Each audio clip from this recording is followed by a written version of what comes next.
Coming to you live from the JRE Tobacco Aladino Mobile Studios, it's the Cigar Pulpit.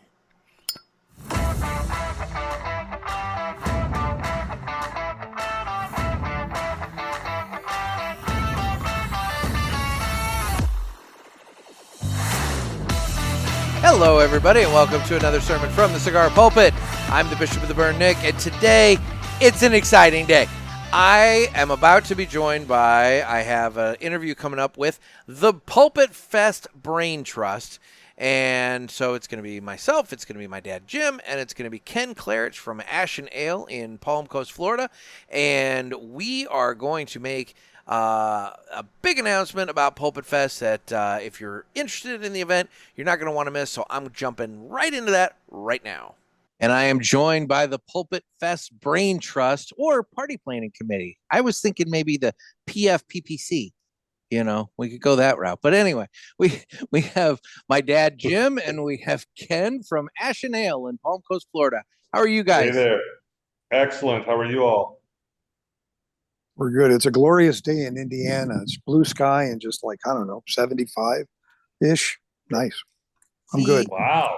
It's getting to like 86 here today, but that's because I'm going to get rocked by a massive line of thunderstorms overnight and pretty much all day tomorrow. So we get that tomorrow as well. They're warning about hail and all kinds of stuff. So this weekend was really nice. It dipped, but now today it's getting nice and hot. But nobody cares about our weather. What they care about is what we're here to discuss, which is that as of now, with the release of this episode, tickets to PulpitFest 2025 are now available on Eventbrite. So yay! I don't have a button for applause, but yeah, no, people can now get tickets to come down in August and visit Kenn and all the rest of us at the Ashen Ale and party for PulpitFest 2025. This will be the 5th annual PulpitFest too. That's a lot. That is a lot. This is going to be the biggest and bestest. It is because it's grown and gotten better every year. And that's the other thing we're going to discuss. So last year there was just one ticket level. And you know what? Why am I getting into this? We have cigars to smoke. We need to do that first. So yeah, let's get into the cigars. I didn't bother to look mine up. So I have a Leaf by Oscar, and I took off the little outer band thingy, but it's a Leaf by Oscar, Connecticut. I have the very same. I've got the Leaf by Oscar limited edition that was just released at PCA. Well, aren't you special? Well, you were there. You could have gotten one. I mean, yes. This is also. I also have an unfair advantage. Island Jim, who's with Leaf, is literally my neighbor. He's got a shop 25 miles away, and I'm at his shop 2 to 3 times a week. So I've got a little bit of an advantage. All right. Well, from here on out, you're going to be plugging the Ashen Ale since you're the one hosting. Yep. No offense to the Island Jims of the world. No offense, Jim. But anyway, so we're going to be smoking some Leaf by Oscars today. And it's time to cut the cigar. And the official cutting is brought to you by 2guyscigars.com. That's the number 2guyscigars.com. Two Guys have been around for 40 years, and they are the trusted name in the cigar industry. Everybody knows Two Guys, but if you don't, please give them a try. You won't be sorry. Family owned and operated, 2guyscigars.com does the very best to provide a great selection, fair prices, and excellent customer service. So head on over to 2guyscigars.com for your next cigar purchase. Tell them that the Cigar Pulpit sent you. And remember, that's the number 2guyscigars.com. And with that, it's time to go ahead and cut the cigar.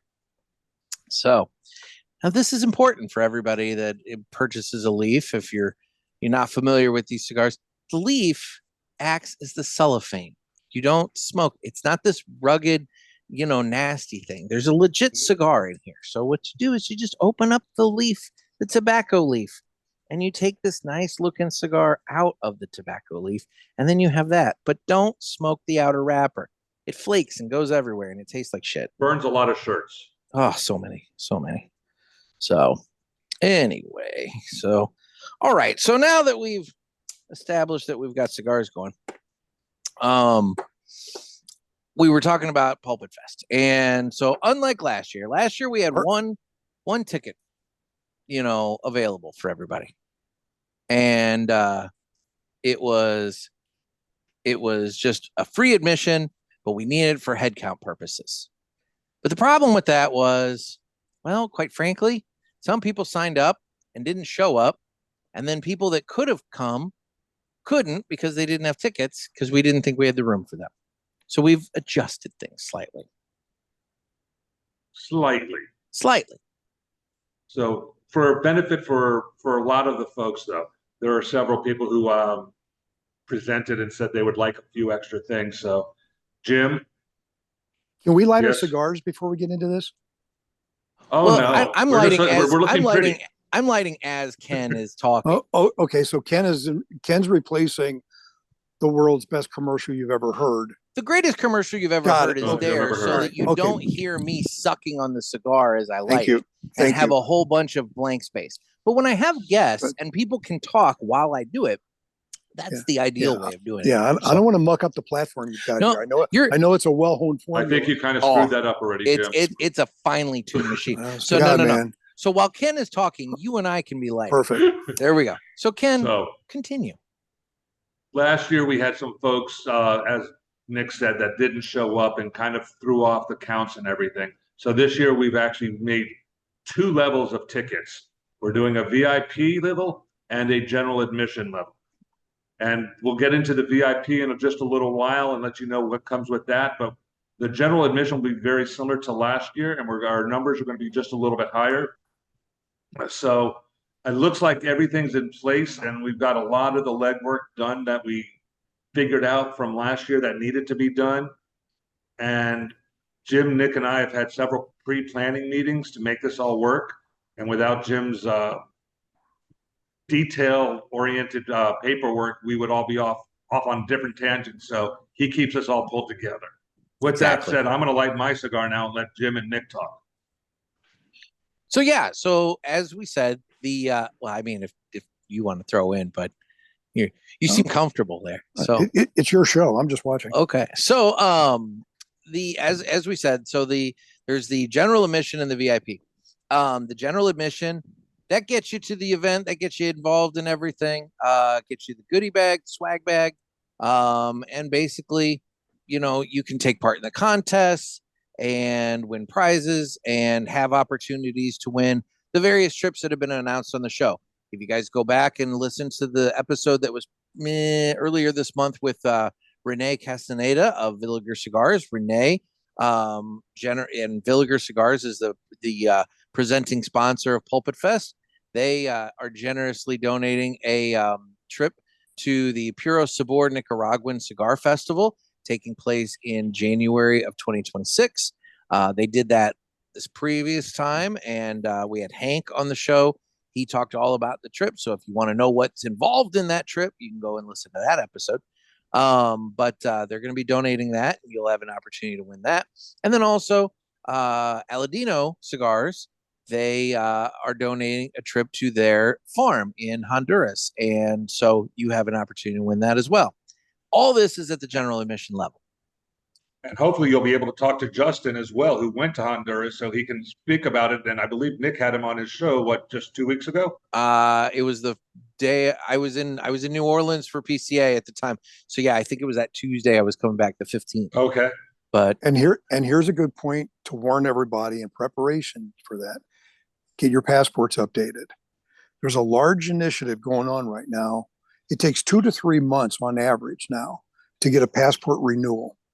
More countries now are demanding at least 6 months remaining on your passport. And the backlog. I just went through that. There you go. You can renew Yeah, your passport if you're within 1 year of expiration. So I'll be doing that in July. Mine expires next July, but I'm going to need it before then. So I'll be When will renewing this air, mine Nick? within a year. I'm actually going, this comes out on Tuesday. I will be going tomorrow, Wednesday, the 30th. The library in my town is having a passport fair where they've partnered up with the United States Postal Service. You go in there, you bring your documents, you bring your checks, and they get you all taken care of right there at the library. So A lot of going to do that. Walgreens will take passport photos. Walgreens, So- and then, like I said, the post office, if you want to Post do office. that. You can get a lot of it done there. Yeah, we don't do that locally here because the line at the post office, A, is ridiculously stupid. B, it's a separate line. And C, you have to wait for one of the clerks Yeah. to drag from over there all the way 5 feet away to that place. Yeah. And Ooh. you're there an hour. Oh, So no, if- it's not. It's not a quick process. No. The post office is probably the sluggish way to get your passport photo and get get it all provided. You know, it's funny. So- I just did mine online and it was brutally easy. I saw this passport fair thing on Facebook, and I got a notice today from Facebook saying, just to let you know, this event you're interested in is very popular and and it's seeing increased traffic of people going. And I went and looked. There are 12 people that have committed that they're going. So I'm like, oh man, it only Pack goes a for lunch. 8 hours all day on Yeah. Wednesday, but whatever. Pack a lunch. So yeah. All right. So anyway, get your passport okay. for preparation because somebody will win one of the 2 trips. For sure. There will be a winner. And so that's the general admission. Now, the other part of this general admission, the cost for a ticket is $35. This is so that you have some skin in the game and you're, not just inclined to just reserve a ticket, take a space, and then not show up. Along those lines, though, Ken, would you like to speak about what happens with the $35? 5 of those dollars are going to be held back, and the other $30 are going to be put towards your first purchase when you purchase something at Ash and Ale. So, be it that you putting money out, you're getting almost all of it back in credit for the store when you make your first initial purchase. Yeah. So essentially, a ticket's $5 in a roundabout way, which that goes to help with, taking care of various expenses that we have for the event. Plus something else we'll very talk true. a little later about. Yeah. And then now, how many general admissions are there? 60. There are 60 spots available. So again, it is a limited deal. That's all due to, just space in the shop and head count capacity and everything with the fire code and all this kind of fun stuff. So, yeah. And also, by the way, guys, this is August 22nd through the 24th, if you didn't know that already. So, yeah, just to give you a heads up. That's true. It's good to note. Obviously, I will have a flyer that's available on all of the social media once this goes out. Like, all this available information will be on the socials as well as on cigarpulpit.com. Or just go to eventbrite.com and read the damn page and register. And then there's that too. All the information you need is right there. It's all right there. But then we also have added the VIP. And I'm excited for the VIP. The VIP, it's for a little higher dollar ticket, but it's not that much. It's $125. And what that gets you is it gets you everything that the general admission gets. But then also, if you're a VIP on Thursday night, so that's Thursday, August 21st. So for VIPs, you do have to keep in mind, you do have to travel in a day earlier than the general admission folks, depending upon, when you want to be there. But you do have to be there for Thursday night. So Thursday night, we will be having a cigar dinner with Renee Castaneda, president of Villiger Cigars. Very true. Right out. If you were here last year, you'll know what the courtyard looks like out in front of our facility. And there was a restaurant when you come outside called La Piazza. La Piazza is going to be doing a 3-course dinner with 3 drinks, glasses of wine, and we're going to be pairing it with whatever Renee wants to pair or is willing to share with us. If we can get him to get us some special cigars, that would be fantastic. Yep. No, we're gonna go with our meal. We're gonna have Villiger cigars that we're gonna pair it with, and we're gonna have a nice night where a very select group of people, which, by the way, just to answer the inevitable question, there are 15 VIP spots that are going on sale. So and they're gonna go quick. So do keep in mind. I know I've had people already asking about it, so they're gonna go quick. So if you're interested in the VIP tickets, you're going to want to jump on this really, really quickly because they're not going to be around for long. But there's 15 VIP spots. So basically, it's a small dinner, 15 people plus Renee. I'll be there. There's maybe going to be 20 of us, give or take total. And it's going to be an opportunity for you to sit and just listen to and ask questions of a guy who is in charge of the premium cigars for Villiger in the United States. I mean, and North America. That's not an insignificant thing, especially when you take into account the size of Villiger as a company worldwide. I mean, like, he's a high up executive with the company, and this is an opportunity for you to get an inside look as to what it's like and what it takes to run a company like that in the United States. And very few people are going to ever have that opportunity to be able to sit down almost basically one-on-one or 1-on-15 with a person of this quality and caliber for a cigar company that does extremely well in the industry. So you guys make sure if you do take these tickets, take a few minutes and figure out some good questions to ask. This is kind of like Justin going to Honduras, or anyone who travels and meets other people. Make sure you have some understanding about what you're doing, because you can get all of these answers right with these guys that no one ever gets a chance to sit down with. You've got enough time and exposure with them from the podcast with Nick, because they've been so gracious to give up their time and spend time with him and sponsor him and help him. So this is time for us to show that we care and ask some good questions also. And then Renee, just so that you're aware, my dad is coming this year. Good luck to Renee. Yeah. He screwed up. He asked if I was going to be there. He wants to meet me. That's going to be something that man's going to regret until he dies. I know, in all candor, I look forward to meeting him. He strikes me as just a wonderful human being. He's interesting to listen to. I think we'll have a nice time meeting. I'm excited about it. It'll be fun. It'll be good. The rest of everybody else, I'm not excited about meeting. Renee will be good. Yeah. But look at that smile Jim just did. That's probably the only one you'll see this whole show. That's all you get from me. I mean, he goes by Curmudge Jim. He's got a reputation now. Well, I am the ambassador of mirth for this neighborhood, so But that's not the only thing the VIPs get. In addition to the VIP dinner on Thursday, we also have a second meal set up for you Saturday morning. So Saturday the 23rd, prior to the shop opening and prior to all the festivities getting going, that morning, the Ashnale will be hosting the VIPs for coffee and donuts with Justo Aroa of Aladino Cigars. So we're going to have not just Renee on Wednesday or Thursday, but we're going to have Justo on Saturday that you guys can pick the brain of and talk to. And this is going to be interesting too. And I think it's good that we're doing it this way, because whereas Renee comes at it from the business side and the business side of everything. Yeah. Justo, I mean, you've met him, Ken. He does the business, but he's a farmer through and through. The farm, that's what he cares about. Yes. His true love is the background and the ability to make sure that his plants are the best in the world, to make sure that his quality is impeccable, to make sure that the process that the guys are doing is unprecedented. He is very, very meticulous about his farm and his growing. So his background is in all of that. He's gone through schooling in Honduras for this.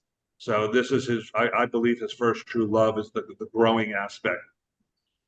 Well, and so what's interesting to me, having these two gentlemen come together for the VIPs then, is that, like I said, we have one gentleman that we can ask a lot of business related questions to. And it's not that he doesn't know cigars. He knows cigars, just very, very well as well.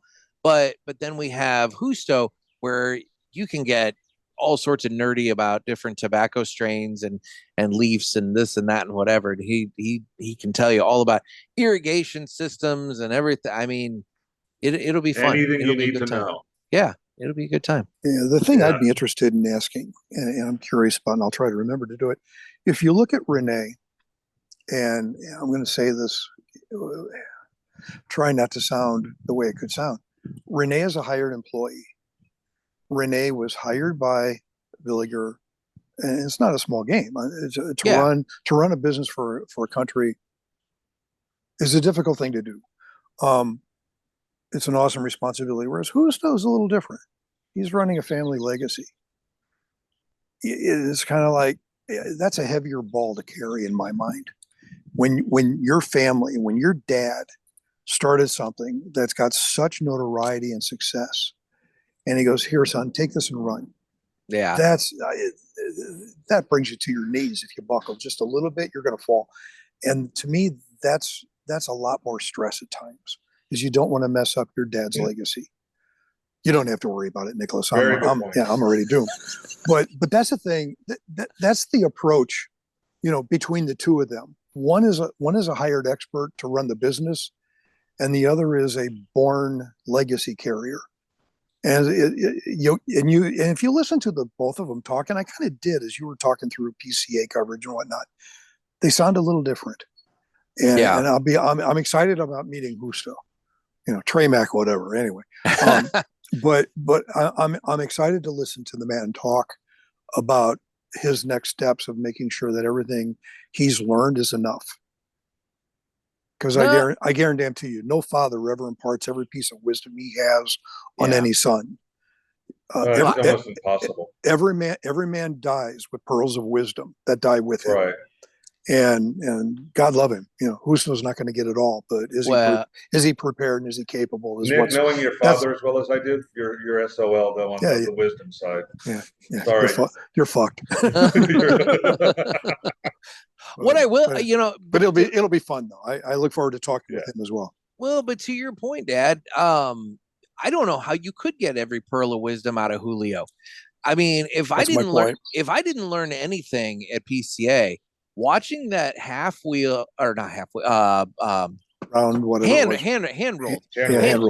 rolled documentary that they did, and we didn't even see the whole thing about Julio Aroa. I mean, that man lived more lifetimes in his one lifetime, which is still going. I don't want to make it sound like he's dead. But like he lived more in that period of time than most people do in their whole life. I mean, it's insane. I mean, the amount of shit that guy just like either tangentially was involved in or surrounded by or was directly involved in. It's crazy. And on that note, when you're at whoever wins that trip to Honduras, you actually get to spend time with him pretty much in your group size, whatever your group size is, on a Q&A that lasts anywhere from an hour to 3 hours, depending on how the tour is going. That you literally sit there and you're in shock with the questions that people ask first and his answers, and how he has everything all wrapped up into a great package. And you're looking at him and you're going, wow, you did that as well? You started this and you did this, you created this. You're just like, wow. So no, there's a lot of information for Justo to grab a hold of, but watch that show, just listen to who he is, and then see where Justo has to follow. So and realize what size shoes they have to fill. It's daunting, but swinging back to PulpitFest. So Saturday morning, everybody can pick Justo's brain, not Julio, Justo's brain, and talk to Justo over donuts and cigars and everything for breakfast. And but then don't forget Trey Mac's going to be there, so that'll dumb it down a little bit. Well, so that's true. That we are gonna. So Trey Mac will be in it. I got nothing. 5 things came to mind. I thought, no, can't use that one. Let it go. I got nothing. He'll it's funny. He was just texting me just last night that he was in, I think he said San Antonio for an event, and he said that some guy walks up to him and says something to him about, "You the one who doesn't believe in the moon?" He's like, everywhere I go, people are asking me about the moon, and he's like, I've only talked about that in one place, and I'm like, yes. But anyway, but that's awesome. I digress. But no, Trey Mac will be with Justo, and then also I'd be remiss in not mentioning that Hector will be with Renee. So and talk about another super knowledgeable, super nice dude, Hector.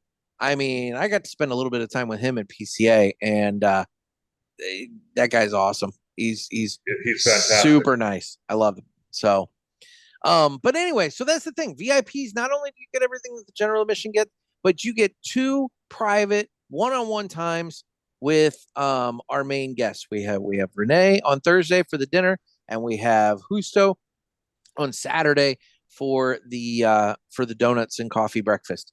And it'll be a good time. And again, there will be some exclusive stuff. I haven't gotten exactly a list of what from each person, but both Aladino and Villiger have both said that they'll make sure the VIPs get some exclusive stuff. So again, tickets are super limited on the VIP. They are $125 a piece.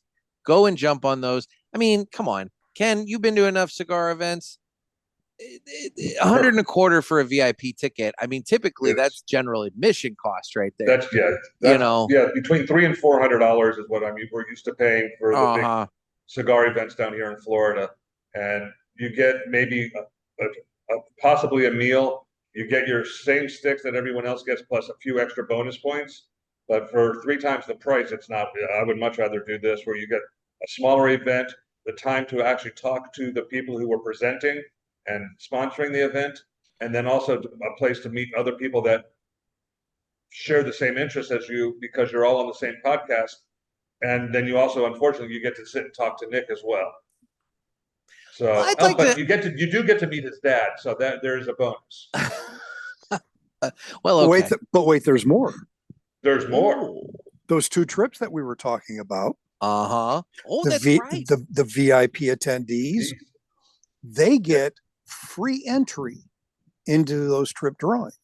Yes. Because if you recollect last year, in order to be entered into the Villiger Puro Sabor drawing, you had to buy $100 worth of cigars, Villiger cigars, $100 worth to get your name into the drawing. And for the Aladino one, it was the same. You had to buy $100 worth of Aladino. So for the price of a VIP, you get your name put into those drawings automatically. Boom. Now, with that being said, that's 1 entry into each one of those drawings.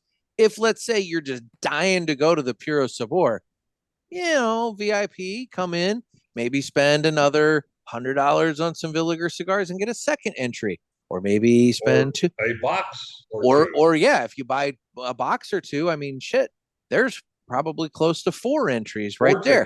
Yeah. And then at that point, you have the 1. Or if you really want to go to the Puro Sabor, buy a friggin' ticket for $2,500. Wow. Seems like buying 3 boxes is cheap. That's not a cheap dance. And that's my point. For $100 to get a drawing in a small cadre of people, like 60, 70 people potentially attending, right? 1 out of 60 or 70 is a hell of a lot better than forking out $2,500. Blah blah blah blah blah. See, and that's assuming that every single person that attends spends $100 in order to enter. And we know that's not going to happen because I'm sure as hell not going to do that. Some may not. Anyway.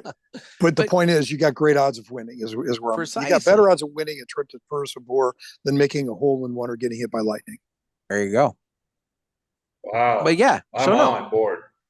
I think it's great. I think it's going to be great. And for anybody who was there last year, I mean, Ken, you can attest to it. You got one. I think Ken mailed you one. The goodie bags from last year. Yep. I mean, I don't have the list of brands in front of me that donated, but there were a lot. There were a lot of brands that donated cigars. We had cutters, we had lighters in there. We had all kinds of fun stuff in there. And so nobody left without goodies. There is every anticipation that every company last year that stepped up as a supporting friend of the business of the event, there's no reason on earth that we're not going to get them to do it again. And others, last year's bag, I calculated, had in excess of an MSRP of over $200 worth of value. Yep. So all of you chuckleheads who went home with a goodie bag last year, you bagged about $200 worth of stuff. There you go. For $35 entry, you get $30 toward your first purchase at the store. So $5 entry, and you're going home with a bag of, again, probably 200 plus. That's a pretty good return. That's better than my 401k. Plus, you get a vacation in Florida, and you get to see Jim and Nick at the same place. You get to see us in person. In person. I mean, we're pretty dynamic on television here. In person, we're more dynamicer. The fireworks will be flowing. So the bullshit will be fun. bullshit. We know deep, that. man. It'll be deep.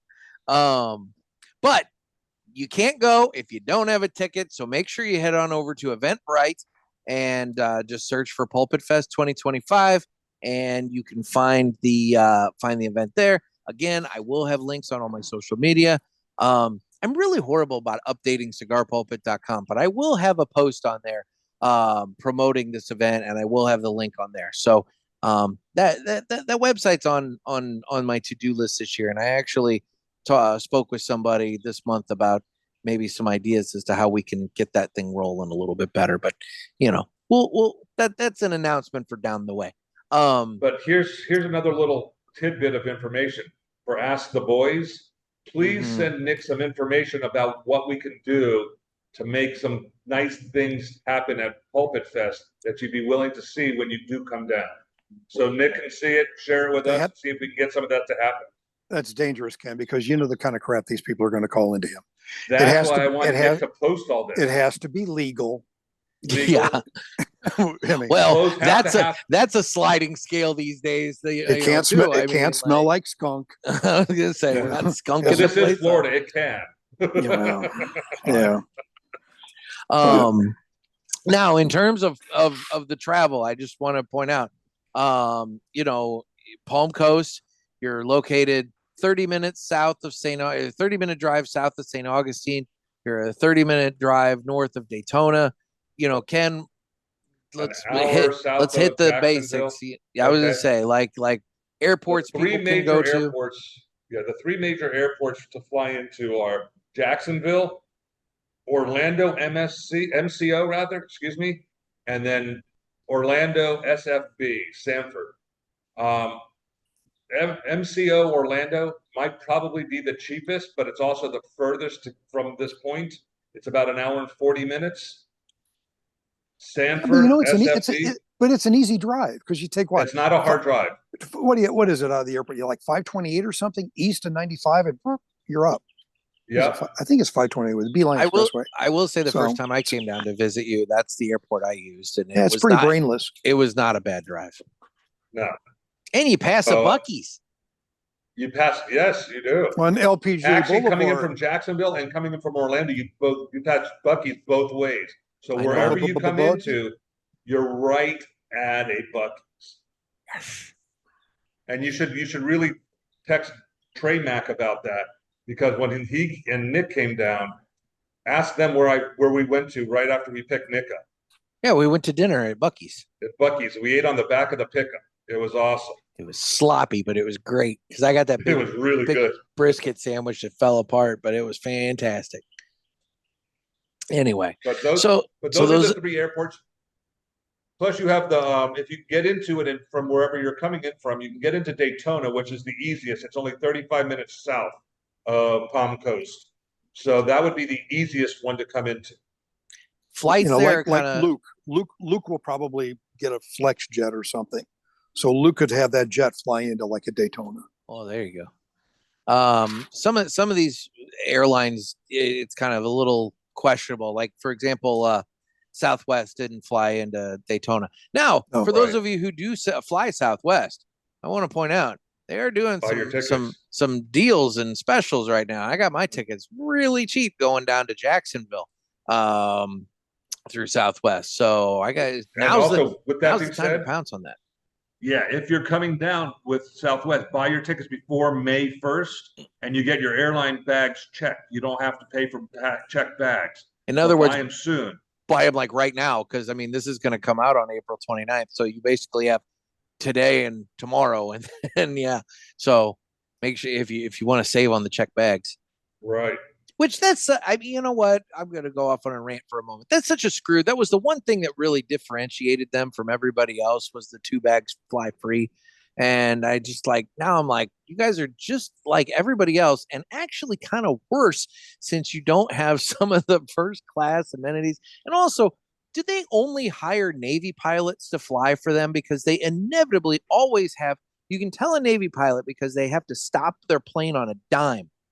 It's not like some of these Air Force guys where they use the whole runway. It's like these Navy pilots, they hit the ground and then all of a sudden you're doing this shit in the seat because they are just jamming on the brake because they're used to aircraft carriers. Yeah. Oh, that's interesting. No, I've never noticed that. Yeah. I got nothing on that. All right, never mind. I fly through. My head inevitably goes this close to the seat in front of me every time I land on a Southwest flight because I'm just pulling. All I know is many years ago, when I was flying weekly out of St. Louis, I used to fly a lot of commuters, a lot of little TWA Expresses before it got bought by American Airlines and ruined. But a lot of the pilots that flew commuters were weekend Air National Guard pilots. Okay. And at the time, these are the guys that are up there flying F-4 Phantoms. And I always felt more relaxed knowing that the guy sitting up at the front behind the steering wheel was a jet fighter pilot because he knew his shit, as opposed to just some guy that shows up and oh yeah, I've been flying for you. Yeah, I like old pilots with the silk scarf around their neck, and I like the biplane pilots, and I like and I like military pilots, and I could always tell the difference in those commuters. You could always tell how it went. So yeah, it takes a lot. It takes a lot to fluster a fighter pilot. I would think, but like I said, I've just noticed that you can tell if they're Air Force. Like I said, it's usually a little bit softer, because they're used to having a runway. Whereas, these Navy guys, it's like they're stopping on a dime and they're sending you flying forward. It's as long as they stop. Well, and that's true. We made it on the ground and we stopped, so I guess I shouldn't be complaining. Yeah, but it's just something I've noticed. But anyway. So those are the airports you fly into. Hotels, there are plenty of them all around. Technically, you have the European Village as well too. I was when you're looking Airbnb and VRBO, put in the search words for European Village Palm Coast, and it'll pull up. And we had plenty of attendees last year that did stay in the village, and all things being equal, I heard plenty of good things about it. We had one person who didn't have a stopper for their tub and they were looking forward to soaking. Otherwise, all things being equal, the comments that I heard was that it was very convenient, especially for the event, because they just came downstairs. We're right there. There's all the restaurants and places to go right there in the village as well. So, there's plenty to do. This year we have 2 more restaurants than we did last year. So, well, by God, there you go. And even if you stay, Ken, out along 95, from that interchange at 95 down to your place is I don't know, 8 minutes, 5 minutes or something like that. Yeah, it's down. It's one turn. You get on Palm Coast, Parkway, and you literally turn right onto Palm Harbor, and we're there on the left. So you can look all along that area. Yeah, you're not out of the way if you stay on 95. No. Yeah, Palm Coast exits are 289, I believe, is the exit. So yeah, something like that. Any of the hotels that you're looking at, if they're there, the only one I will say stay away from is the Microtel. Oh, nuts! Oh no! What goes on at the Microtel? Yeah. Well, your dad was very aware of that. yeah. There were the cop cars all over that night. He came down last year for the 24-hour Rolex race. So go ahead, Jim. No. Oh, is that where you stayed last year? No. It's just across where you're staying. Right? Where your hotel is. When you head up, go up to the main road. It's up by that gas station right at the intersection. Oh, okay. So you're closer to it than I will be. But cop cars everywhere that night. So shit goes down at the Microtel. Well, knowing my audience, they might be interested in the Microtel. You never know. I mean, I'm at a Best Western Plus Flagler. It's like one exit. Yeah. He's telling everybody where he's at. Well, it doesn't mean that I'm going to be there when they show up. No. But I'm like one exit south, and it's it's convenient. So. Yeah, it's a 6-mile drive between exits, and it's very easy. There's a lot of restaurant selections on that exit. But again, it's literally, you're still only 12 minutes away from us. So that's nothing. Perfect. You have multiple different ways of getting here. You can go right up the coast. You can take Culbert. You can take the interstate. You can take Old Kings. There's a lot of ways to get around. And then in terms of, doing other stuff, I know a lot of people last year kind of turned it into a vacation plus the PulpitFest. there's all kinds of things to do. There's food all over the place. You're a stone's throw from the ocean. You can drive all the way up and down the A1A if you want. That's a pretty view if you want to do that. There's all kinds of great food too. It's not like all the chains. All the chains are all by the highway by 95. But like you go over to like Flagler Beach and everything. I mean, Ken, you've talked about that before, how it's all mom and pops all along there. Yeah, it's all, there's no change. The only chain you'll see there is 7-Eleven, and they got grandfathered in because they were there since the inception of the town. So other than that, within Oh, thank heaven. a mile of city center, you will see this year, Nick, that I think you just missed the groundbreaking of it. There is a new Margaritaville hotel being built right in the two big areas of grass that were in Flagler. Yeah. So that is now fully formed and covered and should be opening up by the end. I think it might actually be right around PulpitFest. So that might be an option for people to stay in as well. It's going to be a 102 room hotel right there off the ocean. The Parrot Head parishioners can stay at the Margaritaville. There you go. And we've got a local Parrot Head club too. So. And you have that community down by Daytona somewhere, that whole Parrot Head community. Oh, the Margaritaville yeah, it's retirement community. Yeah, it's creepy. Yeah. Yeah, it's 55 and older community. Yeah. It's huge. It's like the Villages for Jimmy Buffett fans. It's weird. I saw TV coverage on that. It's like, no, can't do it. So instead of using like loofahs for the coat, are they using like different colored flowered leis and things like that? Kind of creepy. Like something like that. It's creepy. Yeah. Oh, okay. All right. Interesting. Well, I'm looking forward to it. It's going to be a fun time. Everybody that went last year, you all know, you know it was a fun time, and now you can get your tickets. And everybody who didn't go, that wanted to go, and either couldn't or missed it or whatever, it's like, here's your opportunity. Tickets are on sale now.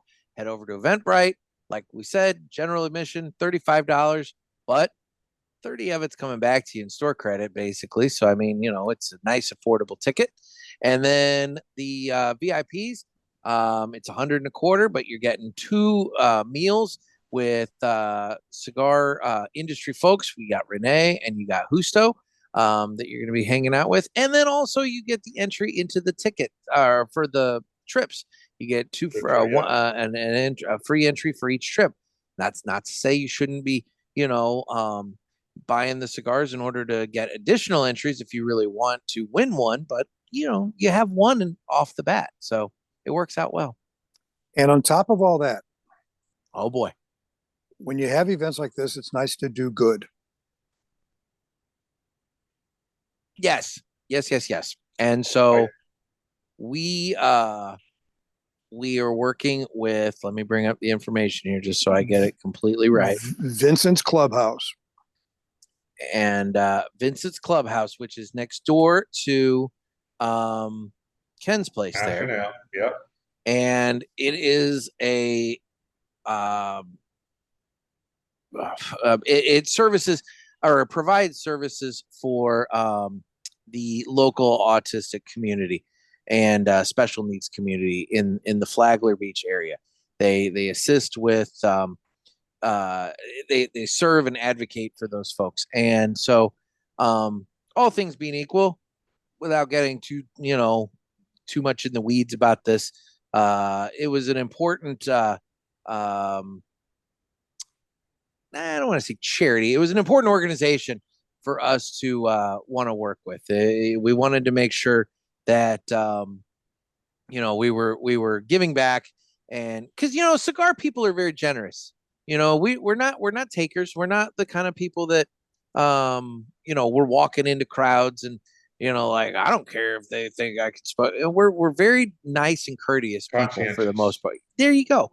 And so we want to be nice to our neighbors, which is part of the reason why last year and again this year I'm encouraging all the attendees, frequent the other businesses in the European Village. Check out the bars and restaurants in the European Village. Let them know that yes, this is Kenn, a national based event, but they're benefiting from all of us being there, and they should. And then in turn, for Vincent's Clubhouse, we want them to benefit as well So we will be making a donation. Part of the proceeds from PulpitFest will be going to Vincent's Clubhouse to help them out with their efforts for advocating and supporting folks with autism and special needs in the Flagler County, Florida area. Yeah. Vincent, Very nice. a few years ago, Vincent was a young man who wanted to go to summer camp. And unfortunately, because of his autism, he would have been incapable of being able to participate in many of the events at the summer camp. So his mother opted not to push him in that direction. So she started this 501c3 in support of children and individuals who may not be mainstream capable of everything, but they can do many things. And that's what Vincent's Clubhouse is they bring value to a wider range of people and kids who need to enjoy life. So it's a wonderful. I read about it. It's a small charity. It's a small foundation, but they're growing rapidly. They've had a few eventful years. They've got a lot of partnerships going on in the Flagler area, your county. So I think it's a worthwhile venture. And no, autism, obviously, we don't want to go down that rabbit hole again, son, but autism is rampant and it's growing, and it pisses me off that we don't know what it is, we don't know why it is, and we don't know what to do about it. But what we can do is we take those kids and give them a better life in the meantime. So that's what we're doing. Portion of proceeds or any donations when you're at the event, any donations you want to make, we'll be handing over to Vincent's Clubhouse this year. So it's a worthwhile thing. Have cigars, see these guys, hang out with Gusto and Trey Mack, Hector and Renee, and help Vincent's Clubhouse. So there you go. There you go. So that's PulpitFest 2025. So guys, as I've been saying this whole time, head on over to Eventbrite, buy your tickets. They're going to go quick, especially those VIPs. They're going to go quick.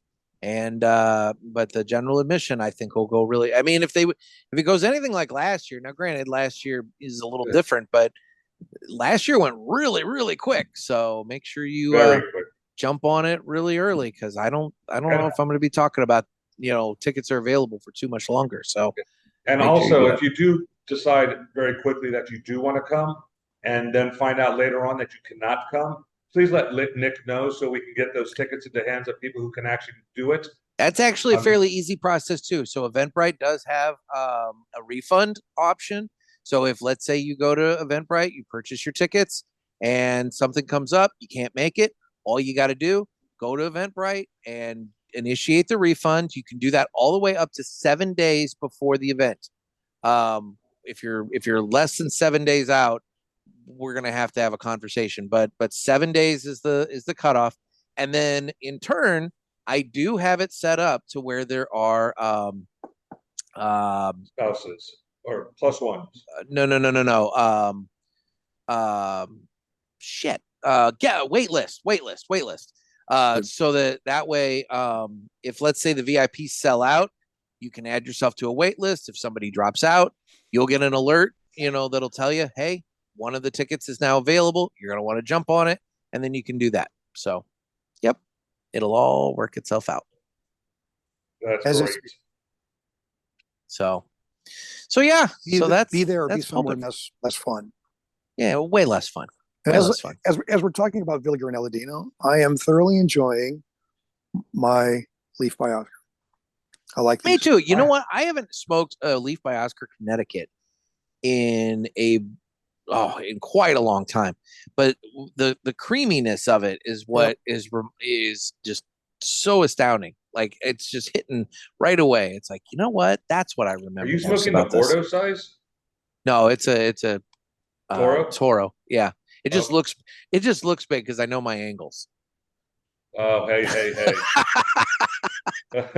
You froze up on that, so no one caught it. So. Oh, well, they're gonna hear it on the audio because I'm recording on the board. So I've got the broadleaf, which is the new one that just was released. Yeah. And wow, this is very, very nice. I don't know if you've ever had a chance to smoke the 10th anniversary. It's a little more full bodied, a little richer. Last year at PulpitFest. Yeah. And this one's even more full bodied and a lot more flavor than that. So this smokes extremely nice. Interesting. Well, very cool. We're happy for you. Yeah, I would say. Well, thanks, Jim. Sorry. Must be nice to own a fucking cigar store where people give you fucking wonderful Yeah, cigars and free yeah. shit and new releases and everything. Life is good for Kenn. For Kenn, you know, and It's good to be me. so just to pull the curtain back, just a little bit. I gotta give Kenn just a little bit of shit here. Yeah. So Hey, let's all smoke the same thing, right? So the other day, yeah, we're conferring. Ugh, what the fuck? There we go. The other day we're texting and talking about this and coordinating doing this, and Kenn's like, well, what are we smoking? And I'm like, well, I figured we'd just smoke whatever. And he's like, we should smoke the same thing. So through conversation, at first it should be Villiger since they're supporting a thing, but the problem is it came down to me, folks. It came down to me. My humidor is not nearly close to Nicholas's, and by God, I don't own a fucking store. So it came down to what does Jim have? Well, I'm not going to run out and buy more because I just bought like 4 or 5 the other day, and I bought a leaf, and I've got a bag of them that I'm bringing you so in I'm like the one 2 weeks. I'm the one that tossed Leaf by Oscar out there, and it's like, oh shit, everybody's going, oh, Kenn goes, I got one, and then it's my fault we have this. And then I had to drive down to South County to get one, which after dropping Max off at home the other day, and that was an adventure because as I pointed out on the I think it was the last pod, a section of highway is shut down, so I had to go all the way to downtown St. Louis and then down 55 out of your way to get to the shop and to get it, and I did just so we could all be smoking the same thing for Kenn. Just for you, Kenn. Just for you. Wow, you guys are the best. I did. We're there for you, pal. I did it just for you. So I didn't realize you had to do all that, Nick. I apologize. I would have picked something a little nicer, maybe like a Byron. Well, had we done Atabase, we could have smoked the one that Dad had in his, I have an old Atabay. Oh, we could have done that. Yeah, but I would have had to track down an Atabay at that point. Oh, I thought you had one. No, that's a harder thing to do than. Why would you bring it up if you don't have one? Of all things. Yeah. That's fun. No, but it's okay. It worked out. We're all good. We're all good, and we're all enjoying it, and that's what matters. Yes. All right. Well, speaking of Villiger, let's do this. It's time for the Villiger Cigars Entertainment Report, brought to you by Villiger. Villiger Cigars, one of the leading cigar and cigarello manufacturers in the world, founded in 1888 and still family owned and operated. Head over to VilligerCigars.com and check the store locator to find a shop near you that carries them. We guarantee that Villiger Cigars will be a wonderful addition to your humidor and cigar rotation. The window fan is not pulling the smoke out as well today. I think the wind is blowing right at it, so it's kind of a problem. But it's anyway, okay. We can't see you. It's fine. Oh, what do you mean you can't see me? Am I frozen up on the video? Okay, no, I'm joking. Okay, he's yanking you. All right. So anyway, what have you guys been watching? I have a Villiger thing for you. Okay. Did you see on the news this past week? Oh boy. That for years, Hollywood has been defecating shit movies out and giving them Oscars. But now the people who review for Oscars have to watch the movie. I did see that. What kind of bullshit is this? I didn't realize that they didn't have to watch it before. Right. Every time there's an Oscar winner, it's going to be crap. And it's like I said, Hollywood defecates it out there. And you're watching this movie going, why would that have won? Well, now we know because nobody's been watching the fucking movies. Yeah. They've been voting based on liking him, liking the person, liking the director. Horseshit. Wow. They haven't even watched the damn movies that we're supposed to fall all over. Well, what is that? There's big money spent by these studios in the campaigns to these voters to try and get them to vote for Oscars. I did not hear that. Oscars have been a scam for many, many years. You haven't had to watch the movie to vote for it, you bastards. Yet we're supposed to fall all over them. Bullshit. So yeah. So based on that, I've got movies I like that will never win an Oscar, and I'll give you one. I'll give you one right now. We watched it the other night. Pierce Brosnan was in a movie from a couple of years ago called The Last Rifleman. Have you heard of that? No. You got to watch it. Okay. He plays a 92, 93-year-old man in a nursing home, and he's the last survivor from D-Day. He fought in Normandy, and there's a whole backstory. But it's all about him sneaking out of the nursing home in England, and through the help of strangers, they smuggle him across the border in France. They, give him this. They give him a hotel room, and this old man just sneaks out of the nursing home, and he finds his way to Normandy for D-Day celebration. And it's probably one of the sweetest, heartwarming movie. How people just all rallied around him to help, and he was good. Brosnan played. I'm not a big Pierce Brosnan fan. I mean, he's okay, yeah. But it's one of those movies where you're watching it going, "Oh, I hope you, oh," and you just constantly. It's like, "Well, that was good." Okay. So yeah, The Last Rifleman, and the ending is kind of like, "Whoa, didn't realize that," but it's a nice ending. It's a good movie. It's a very good movie, actually. All right. On the opposite end of the spectrum, that bullshit that Demi Moore won that award for. It was The Substance. Have you seen that? I have not. I've heard about it, and I know that it is not anything I'm interested in. That's an example of the people voting for the Oscars have their head up their ass. That was probably one of the dumbest movies. It was campy. It was cheesy. It was a great concept. What's it about? I don't even know anything about it. She's a like an on television like fitness, like aerobics TV show bullshit. Well, she's getting like a Jane Fonda fitness kind of thing. Yeah, so she's getting kind of old, long in the tooth. So they're looking for somebody who's younger to replace her. And she finds out about this. Well, some guy says, "Hey, take this, and it'll change your life."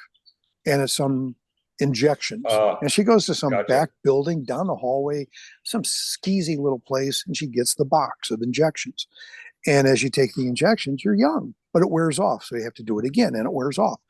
But when it wears off, when you've taken it, you go to sleep, but a younger you appears out of another, breaks out of her back. It's dumb. It's a body horror movie. There's a lot of grotesque body horror stuff in it. And she screws up. The younger her likes it so much that she keeps taking it, screwing over the older her, and then she gets old and her fingers get decrepit and shit. And at the end, she turns into a monster, and it's the dumbest fucking movie you'll ever see in your life. And she wins an award for this. And I would call it the pity award, because we all feel bad for Demi Moore because she's been in nothing ever since. But yeah, skip The Substance. It's just, it's dumb. Wicked. We watched Wicked. I don't know why, because it was at the library, and Janet brought it home. Yeah. Right? My review of Wicked: you take Legally Blonde, you mix it with Harry Potter, and you combine that with Shrek, and that's Wicked. Okay. You got the dumb little boy, the little guy, and then you got the green monster, and you got magic and shit happen around you. So it's those three movies combined into something that's not worth watching. Okay. And the last one was a Conclave. We watched the Conclave, and perfect timing.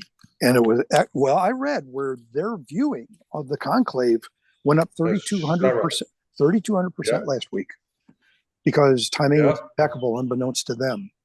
It was twisted ending, but it having been to the Vatican, having walked into the Sistine Chapel and looked at it, it's one of those things you'll never forget in your lifetime. It's numbing to look at that and realize somebody actually did that. Some guy actually did that. Laid on his back and painted all that.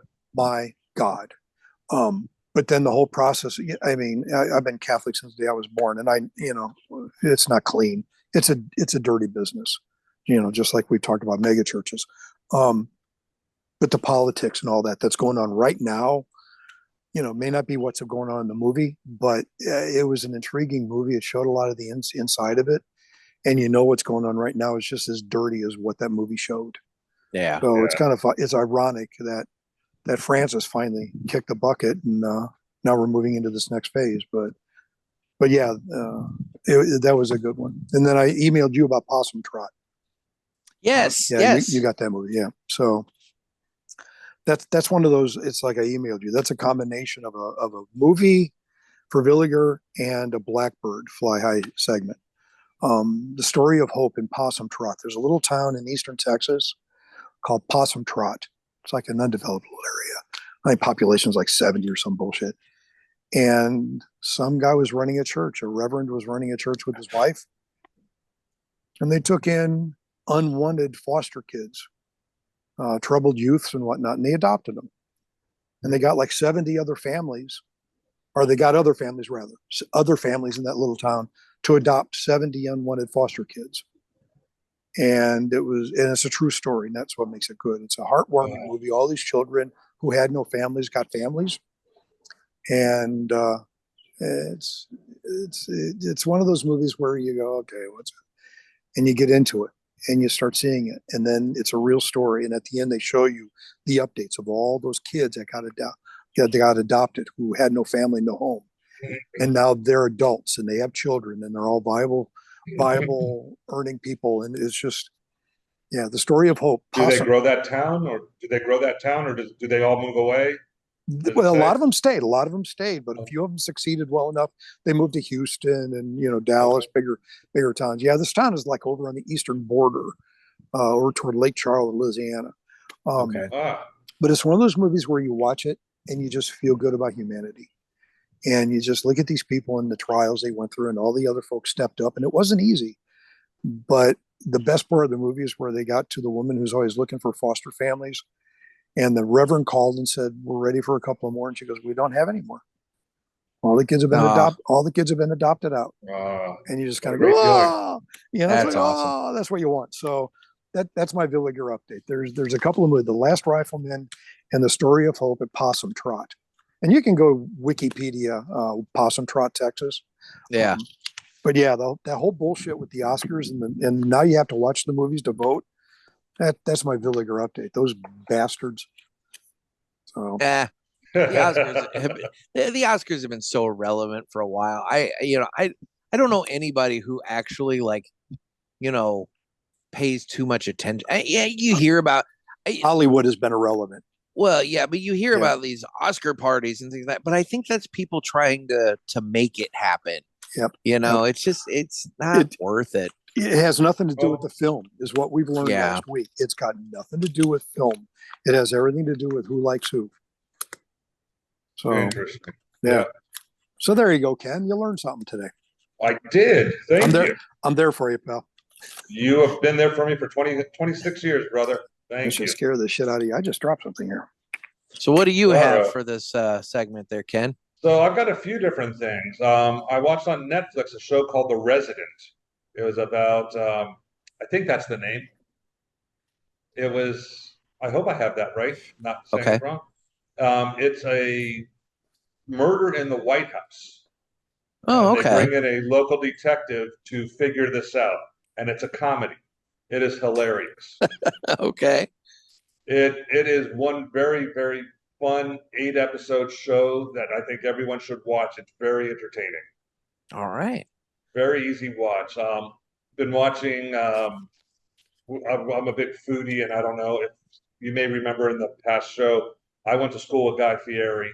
Yeah. And I watched Tournament of Champions, and I think it's one of the best cooking shows out there. It hits my background. My wife loves it, and we love the chefs because we literally go on. We've been on the cruises with half of the chefs now, and we're going on another one in October. So we're going to get to meet all of these people in person. So it's just a great show for us to watch. But we just finished that up last night. And then I've watched The Old Man with Jeff Bridges. I saw the first season of that. We watched the first season of that as well. Yeah. You know something? It's really good. The second season, they did a very, very good job with. He is a lot better than I give him credit for. Yeah. He does a very good job in that show. And that co-star, the lady who plays his daughter his first season's the person he kidnaps. Yeah. In the second season, comes back and plays a very major role in it, and it's excellent. Okay. The chemistry they have is very good working together. It was a great show. I liked him with John Lithgow. And there's a guy who although, I'm saying there's a guy who kind of disappeared until The Old Man. I think he just got cast in the Harry Potter show they're doing on HBO or whatever, which I heard that. It's like, okay, well, there's that. And then Another one that was really good was The Day of the Jackal. Is that From the old, that's an old movie, That's an right? old one. yeah, no, it's brand new series that's out. I Oh, it's a believe it's series. All right. Amazon Okay. or it might be Apple TV. It's Yeah. on something, but I watch it on a streaming service. But that was very good.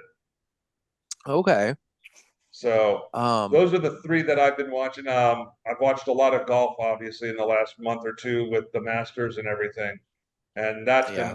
been I've enjoyed that quite a bit. So that was cool at PCA, the Sunday when yeah, that I was wasn't going there. on. I got to leave. Yeah, That was really cool because Crux, they had that gigantic Gannett TV. TV at their booth, and they were Yeah. showing it. But then everybody had it on, and even I was sitting at the Villiger booth and with Sean, and I'm blanking on the gentleman's name, but he runs the Villiger factory in the Dominican Republic, and his son was there, and then his son had it on his phone.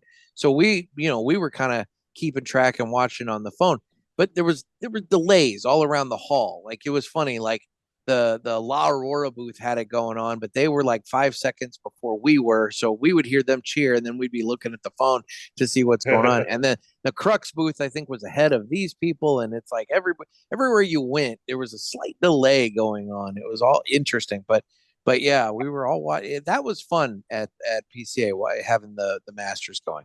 That was one thing that was really nice to see at PCA, that the booth did recognize that it was a very, very important weekend for golf, that those folks did have those screens up. I think that I counted when I'm walking around, I counted 6 different people who had golf on the whole time. There you That go. was just from Golf that and one cigars. quick afternoon. Yep. That was Yep. from that one quick day I was there. I was only there on Saturday because we had to leave for one of the gentlemen who was traveling with me had a family emergency, and he was the ride home. So we all had to take off early, unfortunately. But it was really cool to see that that was there and that they didn't have a problem with anyone just standing around and just watching. It was really, really nice. Yeah, yeah. No, what were you You gonna got say? lucky. You got lucky with weather, by the way, because the PGA stopped in New Orleans this weekend, This week. Yep. and it got delayed with severe storms and rain. Oh, And yeah, we got so We had we great got weather. That's we Saturday. got you were blessed so with good lucky. weather the weekend you were there. We got so lucky Yeah. with weather. It was absolutely gorgeous the whole time we were there.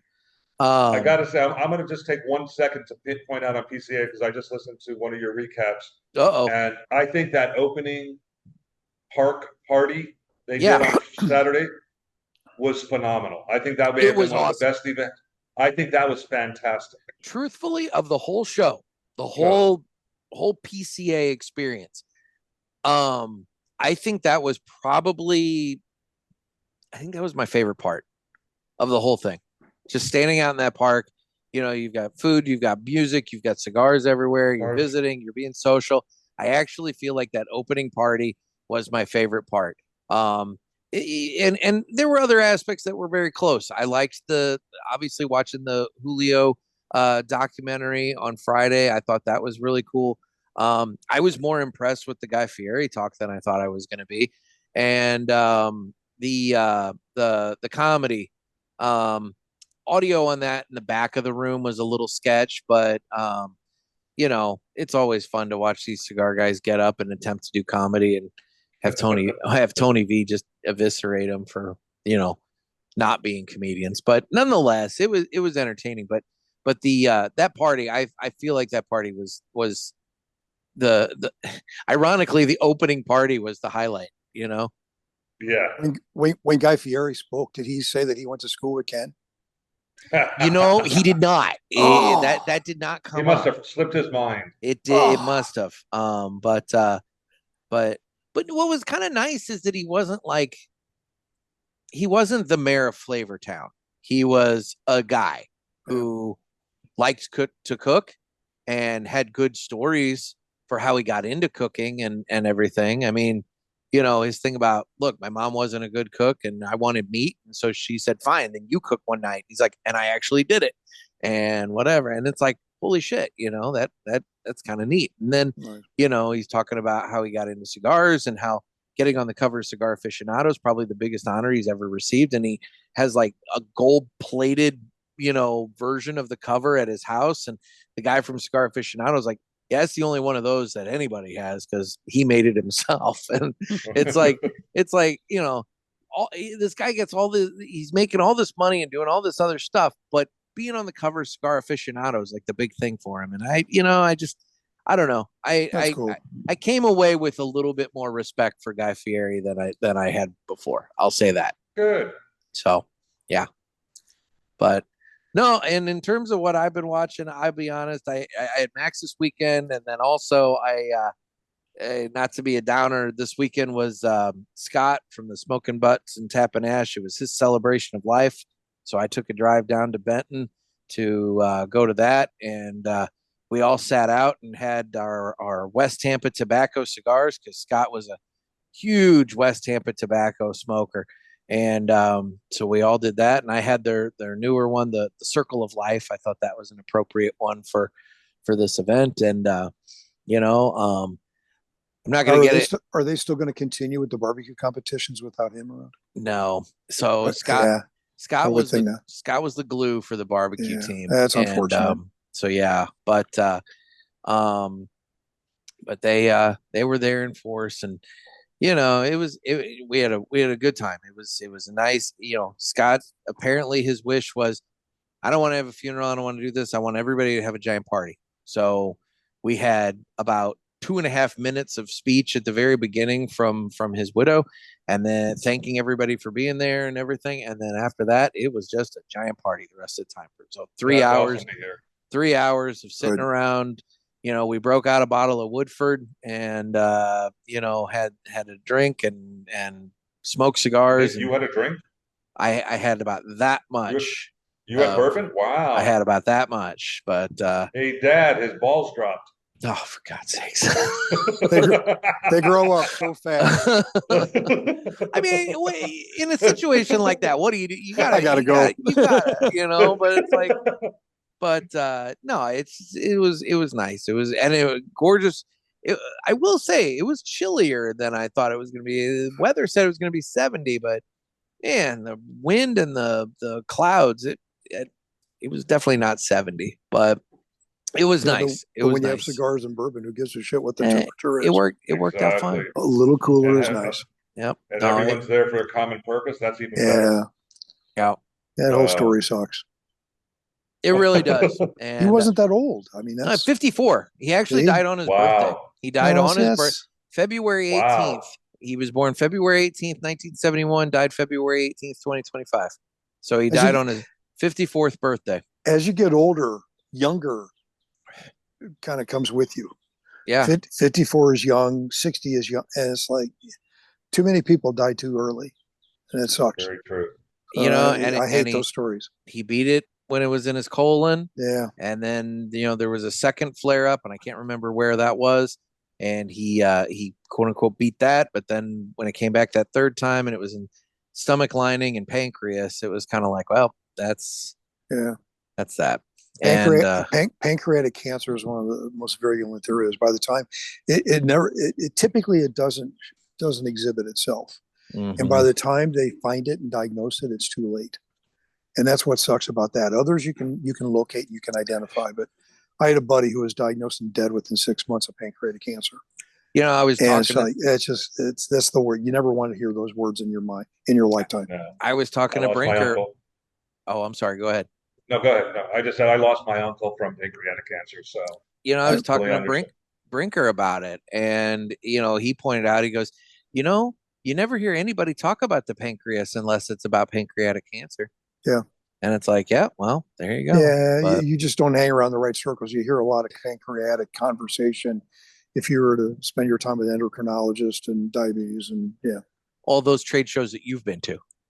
We're going to PCA and you're going to the ones where they're talking about pancreases. Yeah.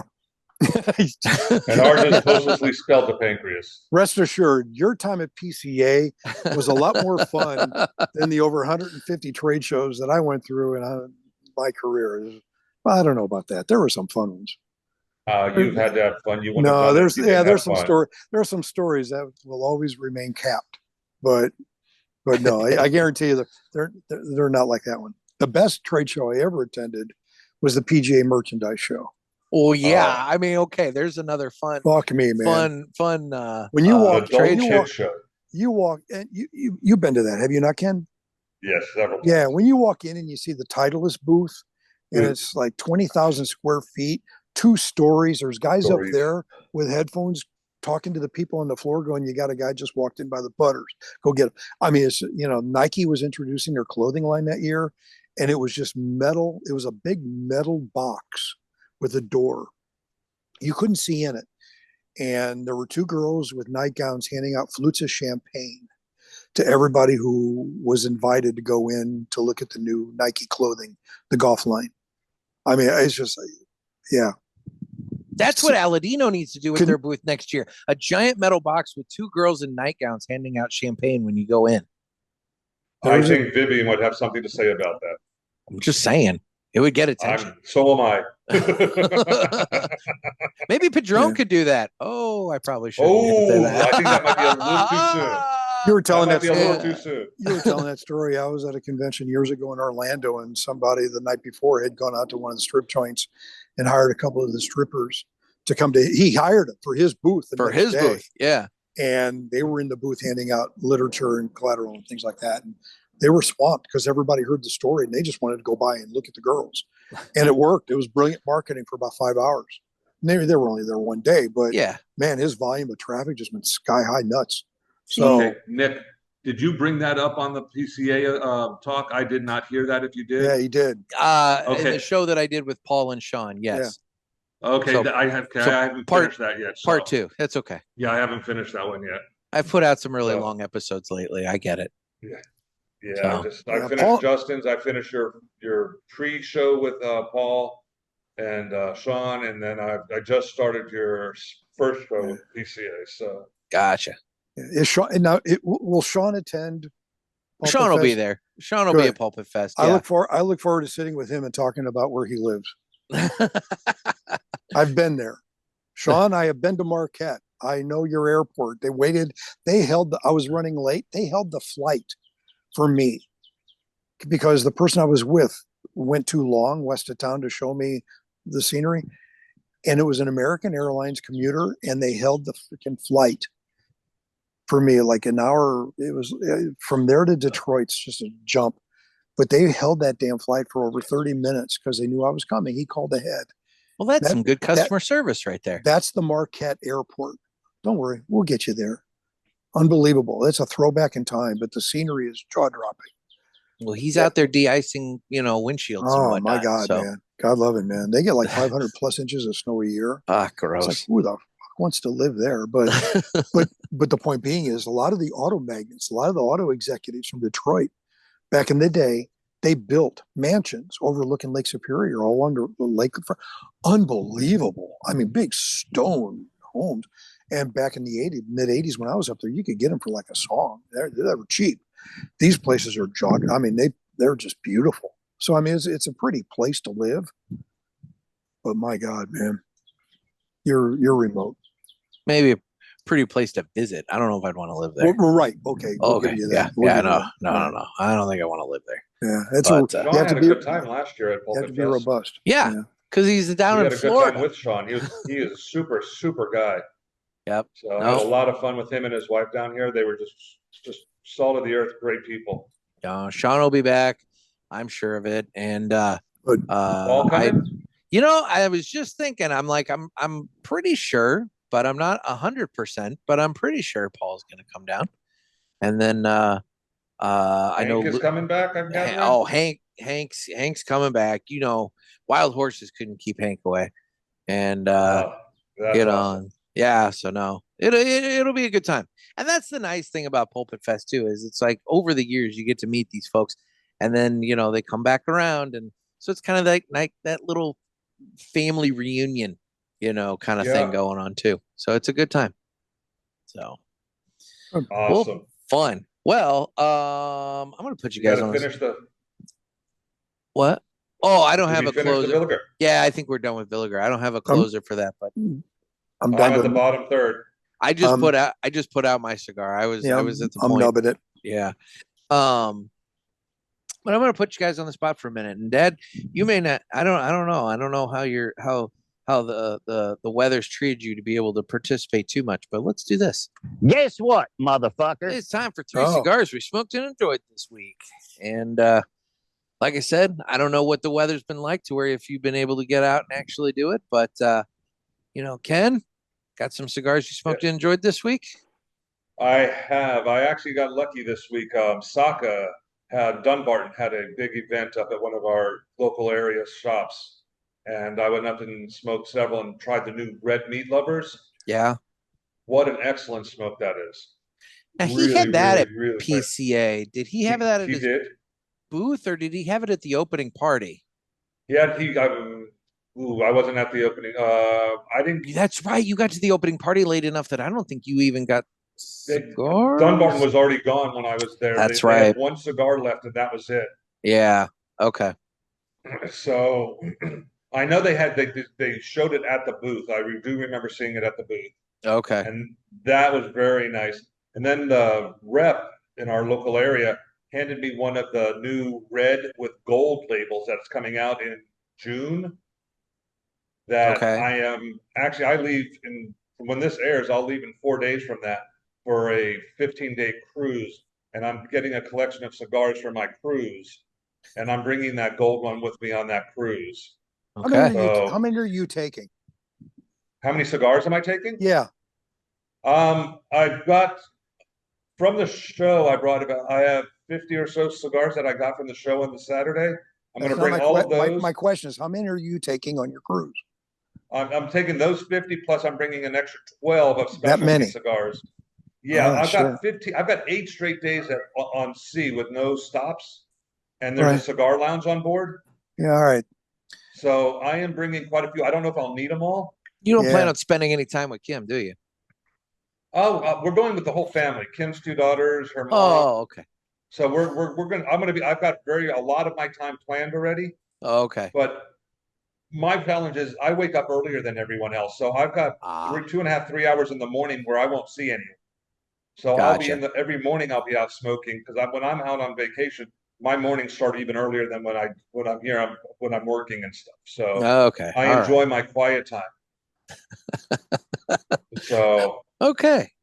Yeah, so I'm bringing about 70 cigars. I'm going to be gone for a month. Yeah, I'm going to be gone. Yeah, for a month. You're doing that extended thing. 2 weeks. Yeah, you're going on to Greece. That's right. Yeah, we're going on to Greece for another 12 days. So yeah, all right. Yeah, because go on. Over in Greece, you can get some of the contraband. You can get some of the Cubans if you want to get some of those. On board, they have a full Cuban humidor. Yeah, what's that cost? Because that's why I'm bringing my own cigars. Cuban, I was going to say, because Cubans are expensive to start with. Then you add on, we're on a cruise ship. So now everything costs exponentially more. I'll never forget being on that one cruise.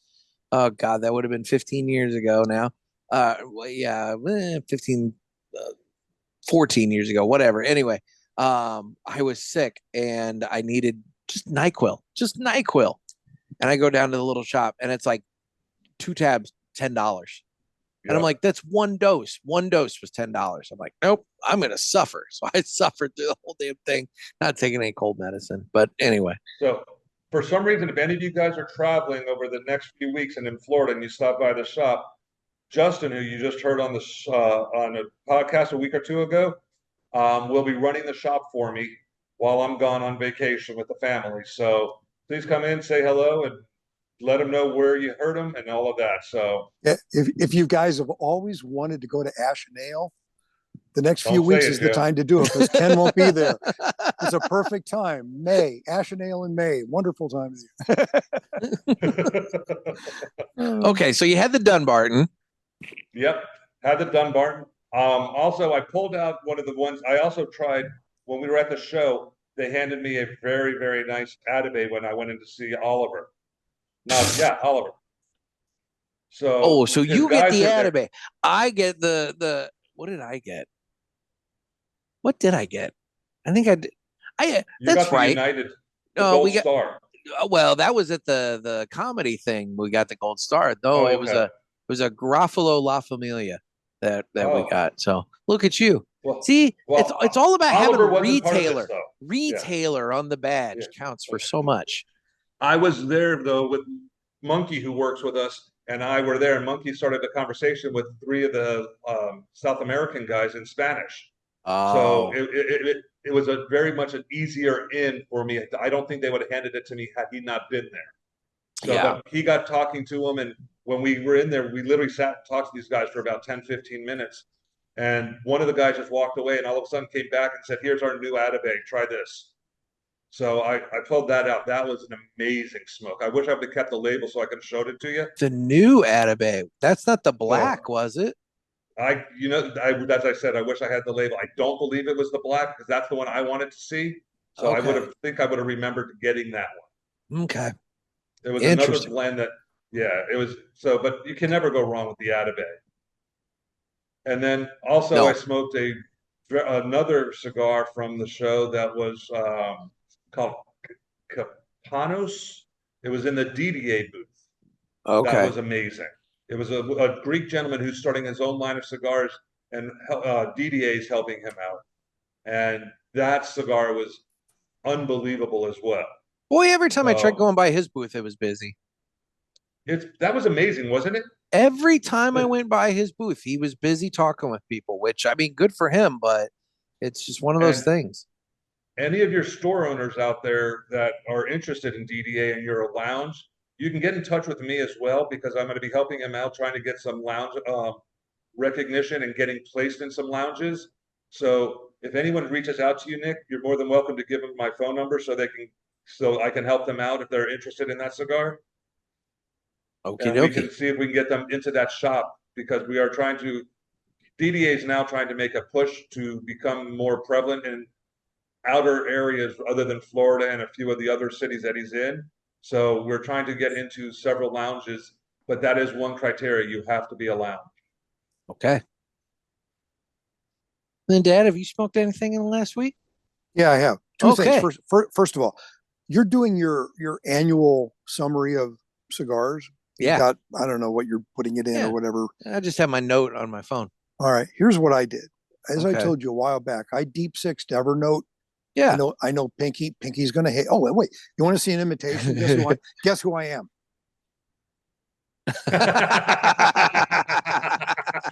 That was my Pinky imitation. There you go. I deep sixed them, and I'm using OneNote. And in OneNote, what I do, if you can see that, I color code them. I simply just type in the date, what it was, the size, and my thoughts. And I color code green as I would buy it again, yellow, maybe if it gave it to me, and red or pink, no way in hell. Okay. So this is what I've got going this year. Okay. And wow. I saw more green than no, I've been blessed. I got some good ones. I still had that League of Fat Bastards Series L from. Yeah. Isn't that nice? If that could be my everyday smoke, guys. That damn thing is just right up dead center. Loved it. Loved everything about it. It just stacked dimes. The ashes were amazing. It was just a favorite. Absolutely friggin' loved it. Okay. I had a quorum shade. Same thing. It was burned. It was mild. It was an even burn. That was good. And I had JFR Robusto yesterday.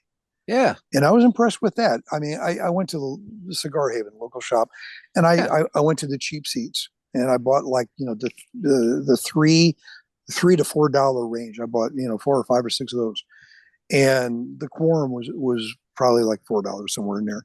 And I was impressed with that. It was just a nice, even smoke. I think J.C. Newman. Yeah, J.C. Newman makes that. Yeah. But between that and the JFR and the League of Fat Bastards, that could be every day for me. Those three. So yeah, absolutely, right down there. So that's my week. There's a few I didn't give a shit about. But my battery's about to die. I'm not going to talk about it. Ooh, change backgrounds. We should do that, huh, Ken? Go for it, Jim. Show them. So, what? Yeah. Go watch this. Oh, see now. I told him he should have kept it on the whole time. That's pretty cool. You're going to see his house. You got to see the pictures in his house. I have no idea what you're talking about. Well, so my first one I'm going to mention, I'm going the complete opposite end of the price spectrum from you.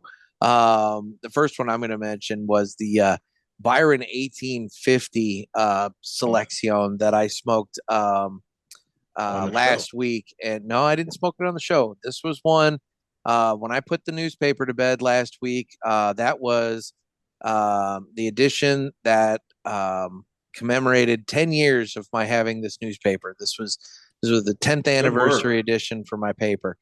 And boy, 10 years ago, would I have said that it was going to last 10 years? I don't know if I would have been 100% confident. I would have told you yes, but I don't know if I'd have fully believed it. But and you know what? I would have said the same damn thing. There you go. But here we go. It's going. That's good. Congratulations. Well, thank you. And like I was telling you guys before, I mean, before we got on here, I was selling even more ads and things. Wow. So I mean, it's doing all right. But I've been sitting on this Byron 1850 for quite some time. It came in a Cigar Authority show pack, and it was one of those ones. It came at like Christmas time, and because Dave gets real generous at Christmas sometimes, and that was one that there was no way I was going to just randomly smoke it. That was one I wanted to concentrate on fully because it's like a $70 cigar or something like that. I'm like, there's no way I would just want to smoke this thing. And so I've been sitting on it, and it was the one that I was going to smoke first when I got the house and got everything moved in and I was done moving. That was going to be the first cigar I smoked in the new house. Well, the show had to go on before I could, finish all my moving. And so I smoked something else and kind of ruined that. And then it's like, well, when am I going to smoke this thing? And then for whatever reason that night I finished that and I was like, you know what? Now is the time for this Byron. And I got over 2 hours with that thing. The flavor was amazing. The draw was amazing. The smoke production was the perfect smoke. Burn line on it was razor tight the whole way through. I mean, I was so happy with that cigar. And so that was my big one of this last week. From there, I smoked. What else do I want to highlight here? The local one of the shops that I frequent. They had out there. They have a table with new stuff that they got in, but I didn't look at it when I first walked in the humidor. I kind of went around the circle and then stopped at that at the end. And right there on the corner, kind of tucked away, was this thing that looked like a little crate.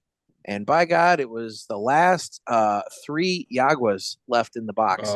And so needless to say, I cleaned out that box. And so I did smoke Yagua. And, every year they come out like, twice a year? And it's just every time. This time, though, I noticed something. Normally on the cold draw with that, I get just straight hay, like hay ride, barnyard kind of, but more hay, not so much the earthiness that comes from barnyard.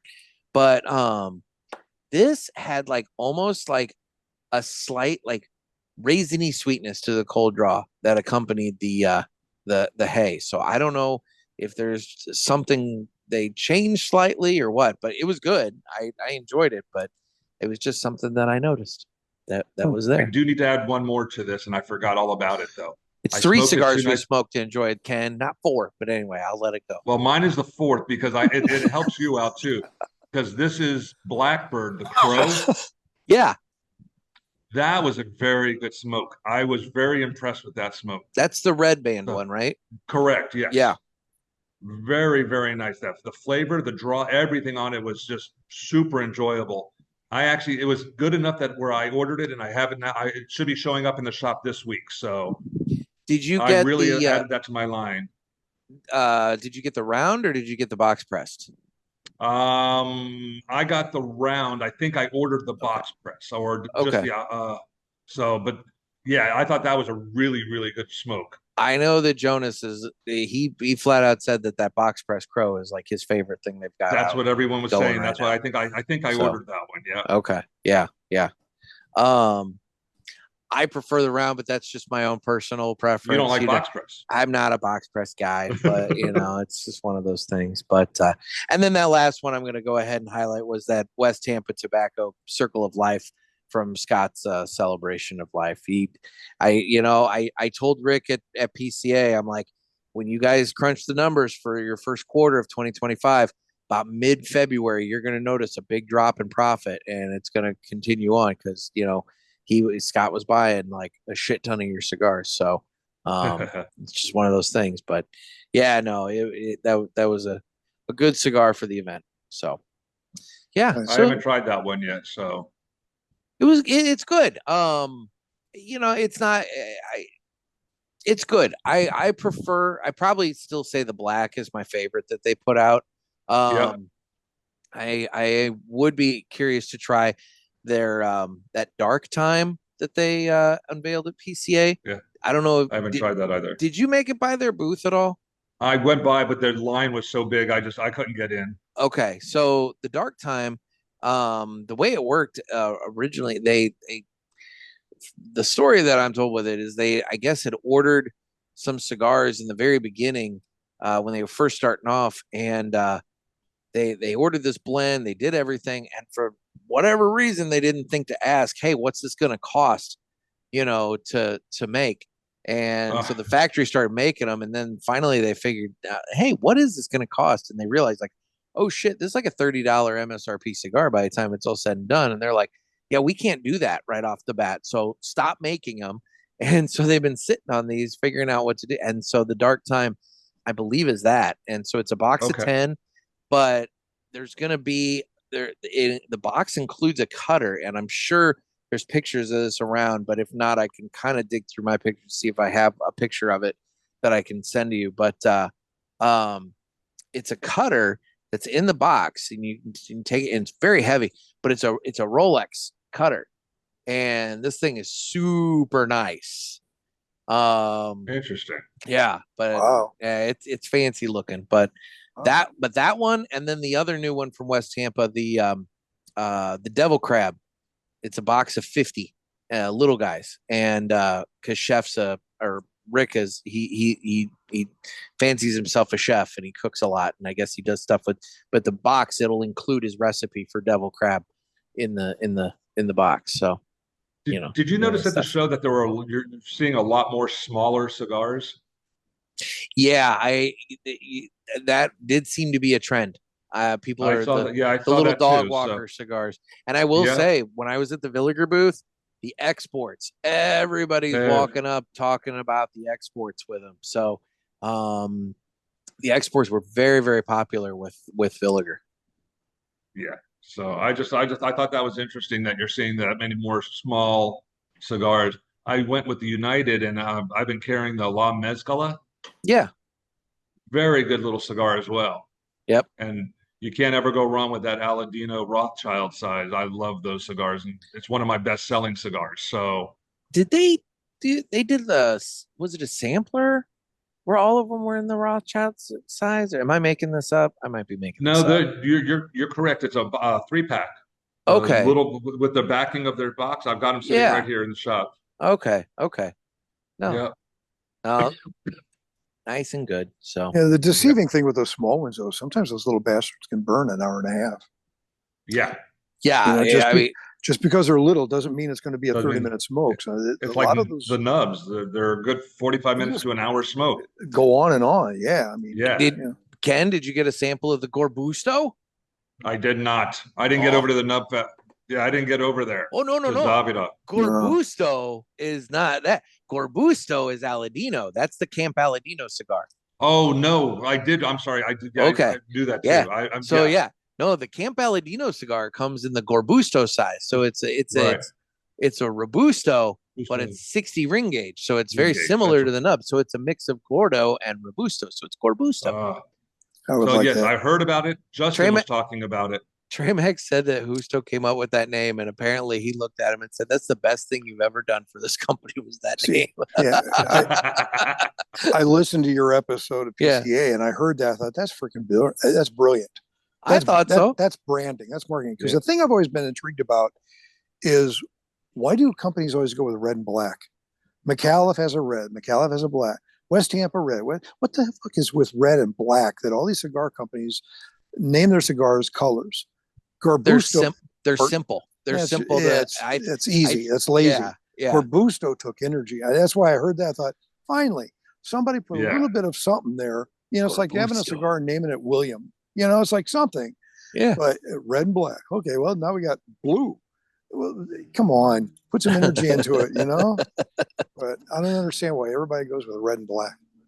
They start with the red. Yeah, West Tampa's red, black, and white. But they've said that those are the only one. No more colors from them.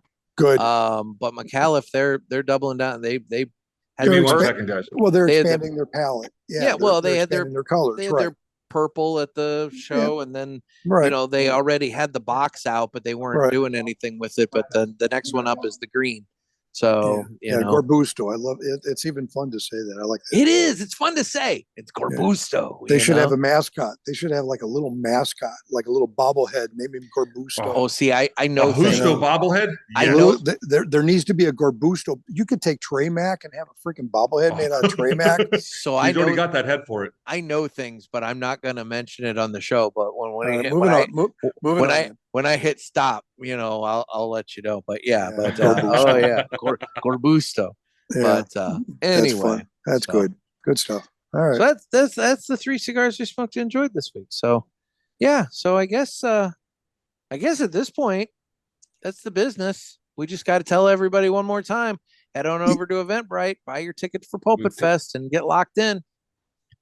And if you're flying look Southwest, at these, you get to see us again. You do. You get to hang out with us. And if you're flying Southwest, get your plane ticket now too, because then you can save on the 2 free bags. So there you go. You just plug Southwest. They should sponsor you. Yeah, no shit. Honest to God, I said if you're flying. Yeah, you didn't commit. Yeah. Right. So anyway, you got to get to PulpitFest. Last year, and I didn't make, obviously. It sounded like a hell of a great time.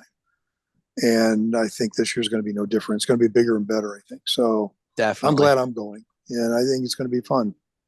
I want to go back to that one Cuban place that we went for breakfast, Ken. Okay. Because I really down on the beach. Yeah, because I really liked the breakfast. But I'm not going to lie, I really would like to explore the rest of that menu too. It's fantastic. Yeah. I think that needs to happen. So we can make that happen. Well, very good. Well, gentlemen, thank you so much for taking time out of your day. I appreciate it. Thank you very much. This has been great, and looking forward to seeing everyone again. Final thoughts on the Leaf by Oscar?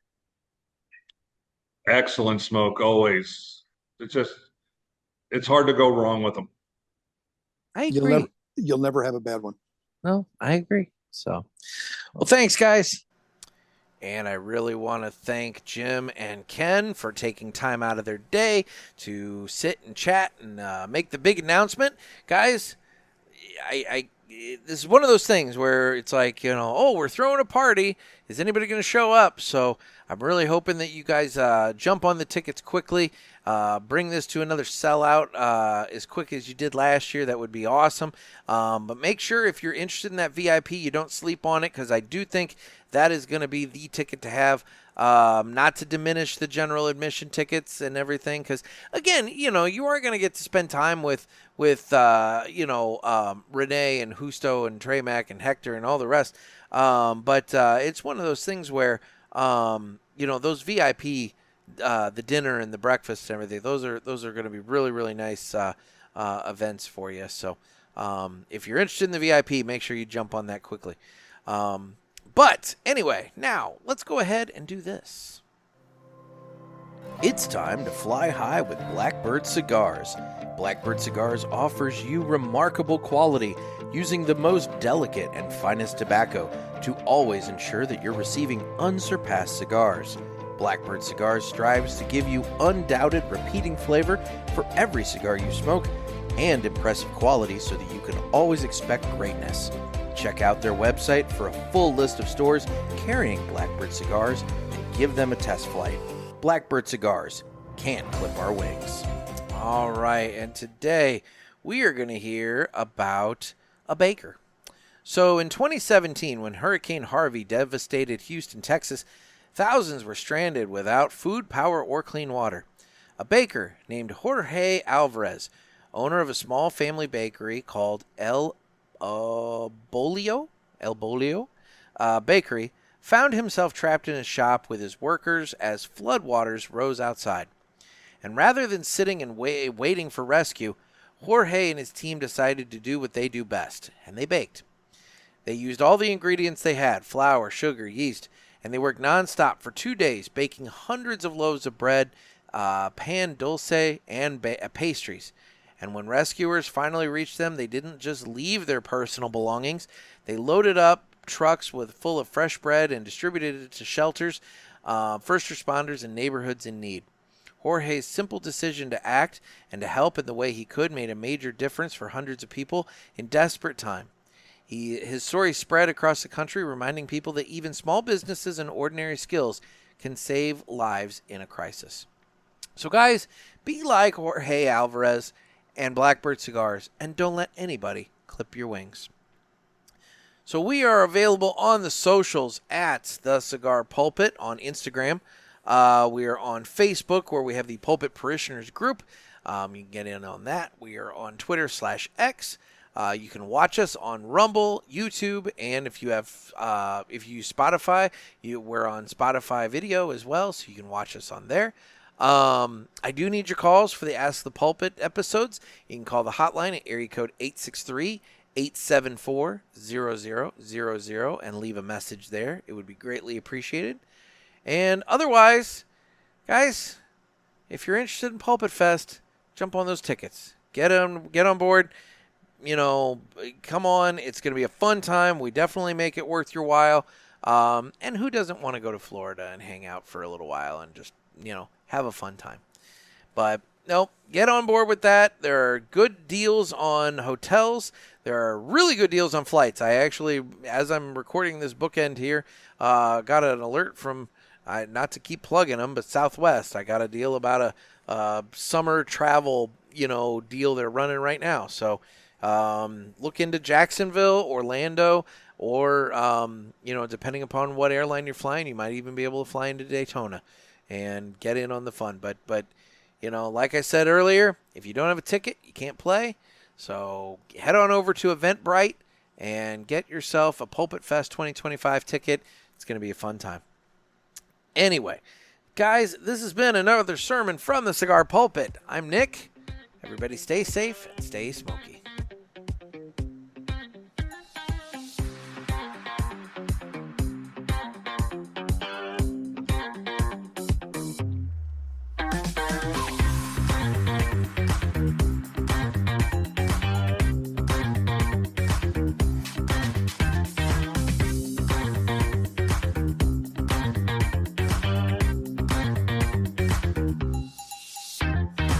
Thanks, everyone.